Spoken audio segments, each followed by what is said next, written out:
भगवान श्री सुखदेव जी महाराज कथा को सुनाते चले जा रहे हैं। परीक्षित सुनते चले जा रहे हैं।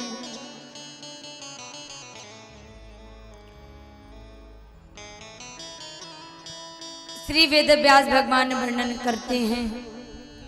कृष्ण श्यासीद सखा कश्चिद ब्राह्मणो ब्रह्मवित्तमः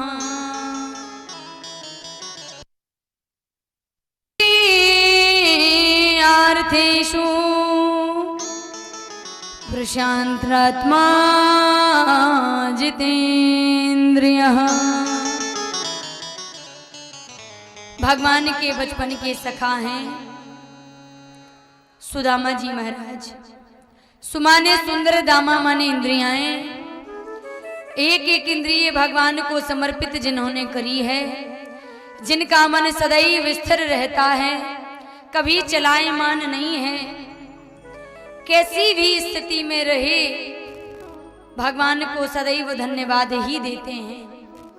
भगवान सुदामा जी के जीवन में इतनी गरीबी है, इतनी गरीबी है, लेकिन विषम परिस्थिति में भी सुदामा भगवान का स्मरण करना नहीं भूलते हैं। कईयों ने भगवान सुदामा के मन को हिलाने डुलाने की कोशिश करी, लेकिन जो उनके मन को भ्रमित ना कर सका। उठते बैठते जागते सोते हर समय भगवान का ही चिंतन करते हैं सुदामा। 5 जगह पर 5 घरों से भिक्षा लेने के लिए जाते हैं। सुदामा जी के जीवन में कभी ऐसा भी होता है कि 4 घरों में भिक्षा प्राप्त हुई और एक घर से खाली हाथ ही आना पड़ा। छठ में घर में नहीं जाते हैं। ऐसा भी सुदामा जी के जीवन में हुआ कि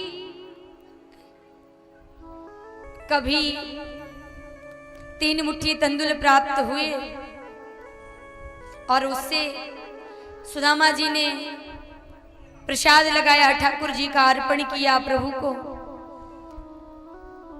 बालकों को खिलाते हैं, पत्नी को खिलाते हैं, खुद भूखे सो जाते हैं। कभी शिकायत नहीं करी सुदामा जी ने कि नाथ मैं आपका इतना भजन करता हूँ, इतना पूजन करता हूँ, इतना नाम भजता हूँ, और हमारे जीवन में इतनी विपत्ति आप देते हैं। सदैव ईश्वर को धन्यवाद दीजिए। एक पत्नी ने अपने पति को बाजार में भेजा छाता लाने के लिए। पति भोला भाला था, सो पति को पत्नी ने कहा, देखो बाजार में छाता लेने के लिए जा रहे हो, दुकानदार बड़े समझदार होते हैं, जो भी मूल्य बतावे सो उसका आधा ही बोल करके तय करना, कहीं ज्यादा दे करके मत आ जाना। पति गया, पत्नी की बात याद रखी और छाता लेने के लिए जैसे ही बाजार में प्रवेश किया, एक दुकान पर जाकर के पूछने लगा, अरे भैया ये छाता कितने का है? दुकानदार ने बोला कि ये छाता 24 रुपए का है। पति को याद आ गया, मेरी पत्नी ने कहा था कि जो भी मूल्य बतावे दुकानदार सो आधा करके ही बोलना। तो पति बोला कि 12 रुपए का लूंगा, दे दो। दुकानदार बोला, साहब 12 का नहीं 20 का दे देता हूं। सुबह पति तुरंत बोला, नहीं नहीं भैया 10 का लूंगा, देना है तो दे दे। दुकानदार बोला, मजाक का समय नहीं है, पहले ग्राहक हो इसलिए 18 का दे सकता हूं। तो वह पति को याद आ गई पत्नी की बात, बोले 6 का देना हो तो देना, 6 का लूंगा। उसे तो वही बात याद थी, पत्नी ने कहा था कि आधा करके बोलना। सुबह उस दाम से घटाता चला जा रहा था। दुकानदार बोला देखो भैया 18 का दे सकता हूं। अच्छा तुम 18 का ले लो। वह बोला देखो 9 का लूंगा, यदि देना है तो दे दे और नहीं देना है तो मत दे। दुकानदार को भी बड़ा क्रोध आया। सो दुकानदार चिल्लाते हुए बोला दिमाग खराब है तुम्हारा, 9 का भला छाता आता है कहीं? अच्छा कोई बात नहीं, तू पहला ग्राहक है इसलिए 14 रुपए का ले जा। सो फिर बोला 7 का लूंगा, देना है तो दे। दुकानदार बोला अच्छा छोड़ भैया, जब तू पहले आया था मेरी दुकान में तो आते ही तूने कहा था कि 12 का छाता लूंगा। सो भैया तू 12 ही दे दे, मैं तेरे को छाता दे देता हूं। भाई तुरंत बोला 6 का लूंगा, देना है तो दे। दुकानदार चिल्लाते हुए बोला चलो हटो, तुम्हारा दिमाग खराब है, लेना वेना कुछ नहीं है, समय की बर्बादी कर रहे हो, चलो जाओ यहां से। चिल्लाते हुए भगा दिया दुकानदार ने।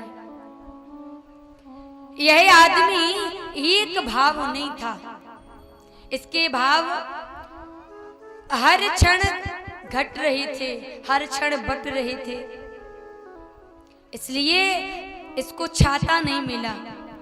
जो आदमी एक भाव में नहीं रहता है, एक भाव में टिका नहीं है, उसका चित्त उसे परमात्मा भी प्राप्त नहीं हो सकता। ये वही लोग हैं जो भगवान को खोजने के लिए तो जाते हैं, पर भगवान में अपने चित्त को स्थिर नहीं रखते हैं, हर क्षण बदलते हैं, हर क्षण बदलते रहते हैं। जो अपने भाव को घटा रहा है, बढ़ा रहा है, उसे परमात्मा की प्राप्ति नहीं हो सकती है। सुदामा जी के जीवन में कितनी गरीबी आई, लेकिन सुदामा जी उस गरीबी में भी अपने भाव में तनिक भी कमी नहीं आने देते हैं। सुदामा जी सोचते अरे भाई छोड़ो, इतना भजन करता हूं फिर भी गरीबी ही झेलनी है, तो द्वारिकाधीश में तुम्हारा भजन क्यों करूंगा। ऐसा सुदामा जी भी सोचने लग जाते हैं। तो विचार करिए, क्या आज हम सुदामा जी की कथा सुनाते आप लोगों को, या आप लोग सुदामा जी की कथा सुनते? कारण विषम परिस्थिति में भी भगवान का भजन करना नहीं छोड़ा। इसलिए भगवान ने सुदामा जी को 3 लोक की संपत्ति प्रदान कर दी। कई लोगों की भावना बदलती रहती है भगवान के प्रति। कई सज्जन आकर के कहते हैं कि दीदी मैं दुर्गा मैया का बहुत ध्यान करता हूँ, लेकिन हनुमान जी की भक्ति शुरू कर दूं क्या? कई कहते हैं हनुमान जी महाराज बड़े जल्दी सुन लेते हैं, लेकिन भैरवनाथ भी कम नहीं है, तो क्या मैं भैरव जी की पूजा शुरू कर दूं कल से? अरे भगवान भोलेनाथ तो चोरों के ऊपर भी खुश हो जाते हैं। और कोई हीरा जवाहरात चढ़ावे, कोई रत्न आभूषण चढ़ावे तो और कोई देवता खुश होवे, लेकिन जो धतूरा और बिल्व पत्र से प्रसन्न हो जाए, ऐसे भगवान भोलेनाथ की भक्ति शुरू कर दूं क्या? हर क्षण आपकी भावनाएं बदल रही हैं, हर क्षण भावनाएं बदल रही हैं, ईश्वर भी बदल रही है। कई लोग कहते हैं कि मैं पहले प्रातःकालीन बेला में 5 बजे उठता था, अब मैं 7 बजे उठने लगा हूं। पहले मैं रोज ही पूरी कथा सुनता था, अब मेरा विश्वास खत्म हो गया है कथाओं के प्रति, भगवान के प्रति। कारण अरे मैं प्रति वर्ष माता वैष्णो देवी के धाम पर जाता था और मैया से प्रार्थना करता था, मैया मेरी बहू के बेटा देना, मैया मेरी बहू के बेटा ही देना, मैया मेरी बहू के बेटा ही देना, लेकिन बेटा के बदले बेटी हो गई। सो अब मेरा विश्वास खत्म हो गया। मैंने कहा आइए बैठिए, आप भगवान से बेटा मांग रहे थे, और बेटी हो गई। तो ध्यान से सुनना, भगवान ने तुम्हें बेटी दी है बेटे के बदले में, लेकिन कभी चिंतन किया तुम्हारे बहू के तो बेटी भी किस्मत में नहीं थी, लेकिन भगवान ने संतान भी ना होने पर भी बेटी प्रदान कर दी बेटे के बदले में। ये क्या आपने कभी अनुभव किया? कभी भगवान को धन्यवाद दिया? कभी भगवान की कृपा का, अनुग्रह का एहसास किया? भगवान के प्रति कृतज्ञ रहे यदि, तो भगवान हमारे दरबार में प्रकट होने के लिए तैयार हो जाता है। सुदामा जी की पत्नी का नाम है सुशीला, यथा नाम तथा गुण। जैसी मैया सुशीला वेद शास्त्र वर्णित करते हैं, स्वभाव के विषय में माता सुशीला बिल्कुल वैसे ही हैं। कभी अपने पति से शिकायत नहीं की कि मेरे पास सोना नहीं है, मेरे पास चांदी नहीं है, हीरा जवाहरात नहीं है। कभी झगड़ा नहीं किया, आज भोजन मैंने नहीं किया, बिना भोजन के सोई हूं,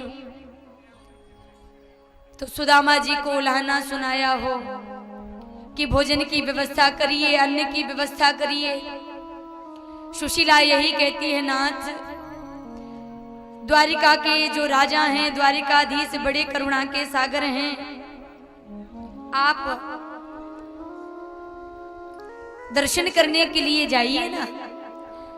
जैसे सुदामा जी ने द्वारिकाधीश, हाँ सुशीला भगवान हमारे मित्र हैं,